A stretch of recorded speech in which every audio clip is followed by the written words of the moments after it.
Hello everyone, welcome back to our channel future study. तो guys, इस video में semester first के student ड्यू वैसे और एनसी वेब के जो न्यू एडमिशन लिए थे 2022-23 के अकॉर्डिंग, तो उनके जो आपके पास सब्जेक्ट है हिस्ट्री, जो डिसिप्लिन है भारत का इतिहास प्रारंभिक काल से 300 ईस्वी तक जो है, इसके इंपॉर्टेंट क्वेश्चन विद आंसर आपको इस वीडियो में बताने जा रहे हैं। और ये बीए प्रोग्राम स्टूडेंट के हैं। अभी तक आपने हमारा टेलीग्राम ग्रुप ज्वाइन नहीं किया तो कर लीजिएगा, लिंक आपको डिस्क्रिप्शन बॉक्स में मिल जाएगा। और इसमें जो आपकी यूनिट सेकंड है, इसके हमने इंपॉर्टेंट क्वेश्चन लिए। टोटल आपके जो इंपॉर्टेंट क्वेश्चन बनते हैं वो बताएंगे। एंड हमारी क्लास फर्स्ट है, इसके बाद क्लास सेकंड आएगी और क्लास थर्ड आएगी, जिसमें आपका सेकंड यूनिट कंप्लीट हो जाएगा इस वीडियो को देखने के बाद नेक्स्ट वाली। तो देखिए क्वेश्चन आपके सामने। तो क्वेश्चन एक तो इस टाइप से आपसे पूछा जा सकता है और एक इस टाइप से पूछा जा सकता है। तो ये देखिए, भारत के पूर्ण पाषाण काल, मध्यम पाषाण काल, उत्तर पाषाण काल तथा धातु युग की सांस्कृतिक की विशेषता का वर्णन कीजिए। तो टोटल आपको ना देखिए, एक तो इसके ऊपर एक्सप्लेन करना होगा और एक ये और एक ये, इन तीनों में से ना आपके पेपर में कोई सा भी एक क्वेश्चन जरूर पूछेगा किसी एक टॉपिक के ऊपर। तो हम इसमें जो आपका हमने क्वेश्चन लिया है आपका नम पाषाण कालीन संस्कृति के ऊपर, हमने इसमें क्वेश्चन और आंसर लिए हैं। और इसी टाइप से ये पूछा गया है क्वेश्चन, पुरापाषाण तथा मध्यम पाषाण संस्कृति की प्रमुख विशेषता का विवेचना कीजिए। इस क्वेश्चन का आंसर आपको नेक्स्ट वीडियो में मिलेगा। भारतीय पुराशासन संस्कृति की प्रमुख विशेषता का वर्णन कीजिए। तो इसमें देखिए, इसमें दो के बारे में पूछेगा, इसमें एक के बारे में, लेकिन सेम है क्वेश्चन। और हम क्वेश्चन नंबर जो आपका 4 यहाँ दिख रहा है, इस क्वेश्चन का आंसर आपको इस वीडियो में बताएंगे। नम पाषाण कालीन संस्कृति की प्रमुख विशेषता का वर्णन कीजिए। एंड क्लास थर्ड में आपको इसके बारे में बता देंगे और क्लास सेकंड में आपको ऊपर हमने बताया। तो हमारी क्लासेस देख लीजिएगा, आपके लिए इम्पोर्टेंट है। और एक चीज़ याद रखिएगा, अगर आपके पेपर में ये वाला क्वेश्चन आता है, क्वेश्चन नंबर जो हमने फर्स्ट लिया था, तो इसमें आपको इन तीनों के बारे में एक्सप्लेन करना होगा। और नहीं तो आपसे क्वेश्चन इजीली पूछे तो अलग अलग तीनों के बारे में पूछा जा सकता है। ठीक है, तो समझ जाइएगा आप क्वेश्चन किस टाइप से आएंगे, हमने ये बता दिया आपको। तो जो आपकी यूनिट इसके बाद देखने के बाद कंप्लीट हो जाएगी।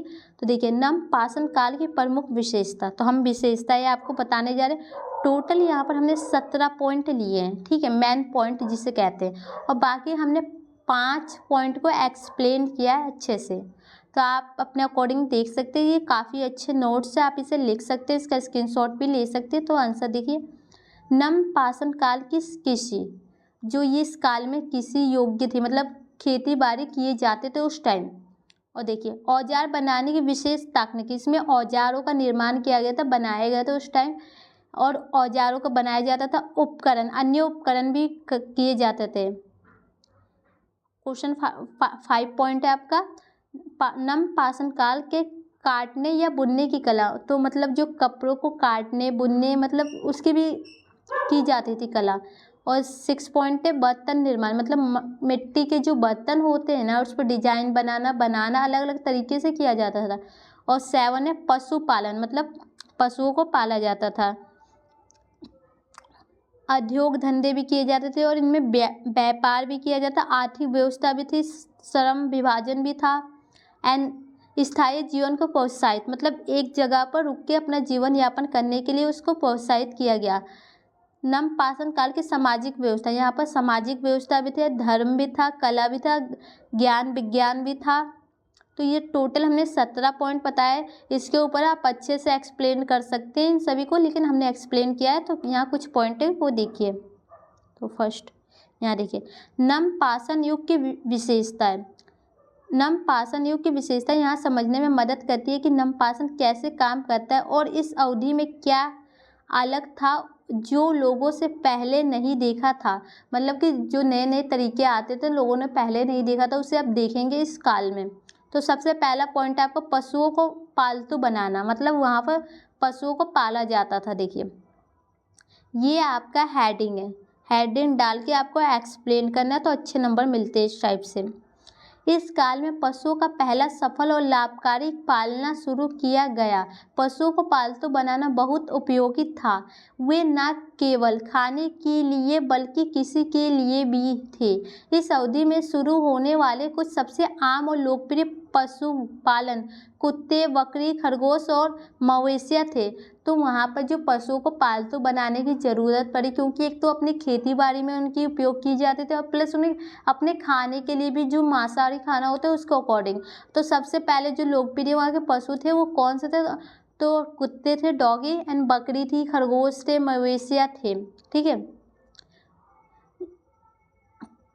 95 ईसा पूर्व में नवपाषाण काल देखा गया था और इस ईसा पूर्व में इसकी शुरुआत हुई थी, देखा गया था।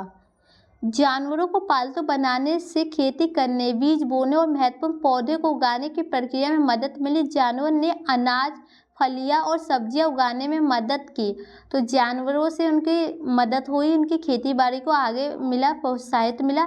क्योंकि जो आपको पता है बैलों को खेत जोतने के काम में लाया जाता, अलग अलग तरीके से जानवरों से मदद मिली। ठीक है। और सेकंड पॉइंट है आपका कृषि, मतलब खेती बाड़ी करते थे। देखिए, यही कारण है कि नवपाषाण काल को कृषि क्रांति के नाम से भी जाना जाता है। इस अवधि में पहली बार पुरुषों ने अपने भोजन, आवास और उत्पादन के लिए खेती शुरू की।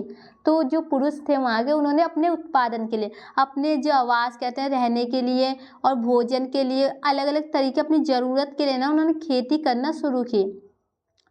मनुष्य शिकार संग्रह से बाहर निकल आए और भूखंडों की स्थापना और अपने भोजन को उगाने की योजना बनाने लगे।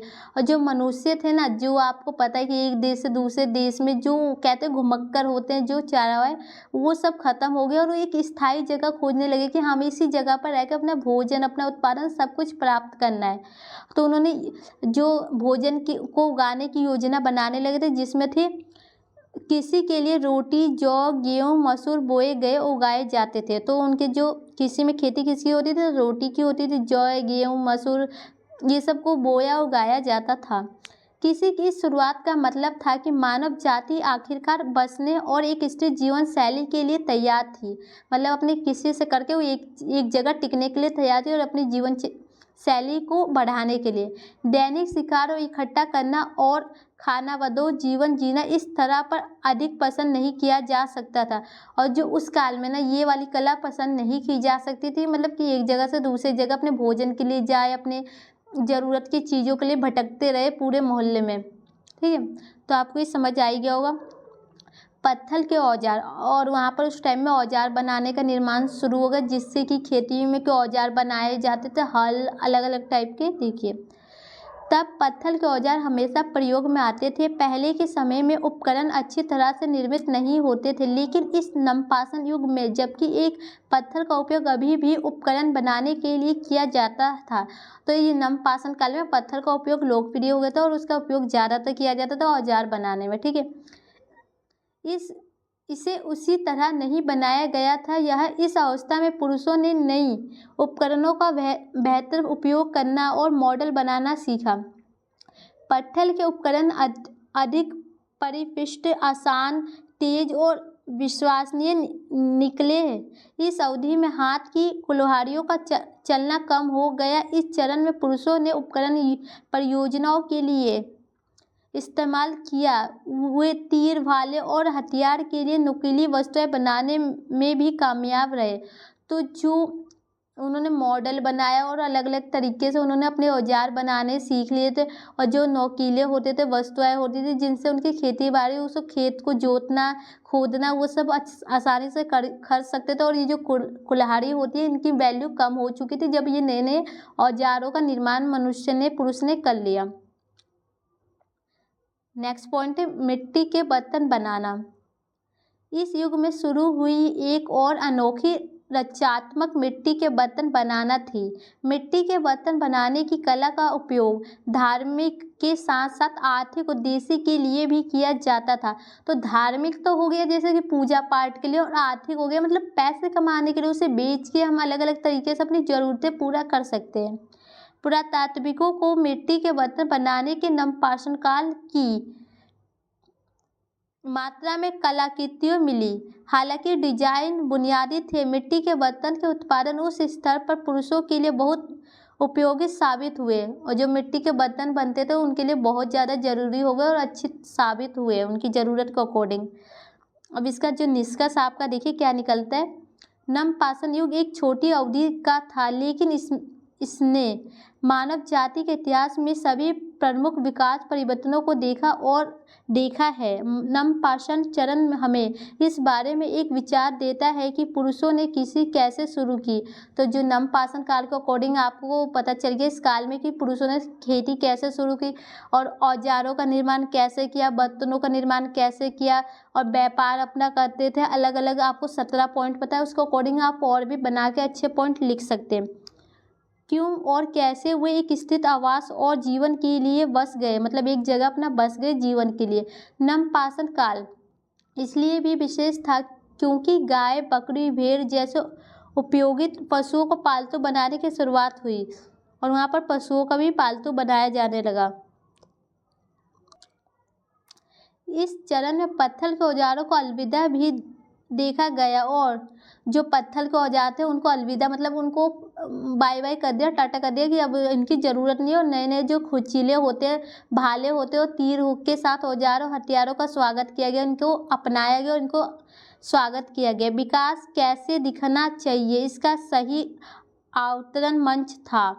नमपाषाण युग मानव इतिहास का उदय था जहां उन्होंने जीने के उस तरीके की शुरुआत की जिससे अब हम रह रहे हैं। तो नमपाषाण काल में ना जो मनुष्य का विकास हुआ और उन्होंने जीने के तरीके सीखे, जैसे कि अब हम जो जीवन यापन जी रहे वो नमपाषाण काल की देन है उस समय की, कि हमें खेती करना पता चला, पशुओं को पालना पता चला, हथियारों के निर्माण का पता चला और आर्थिक और एक जगह पर टिकना पता चला। तो यहाँ पर इस क्वेश्चन का आंसर हमने कंप्लीट करा दिया और इसको अच्छे से हमने एक्सप्लेन कर दिया।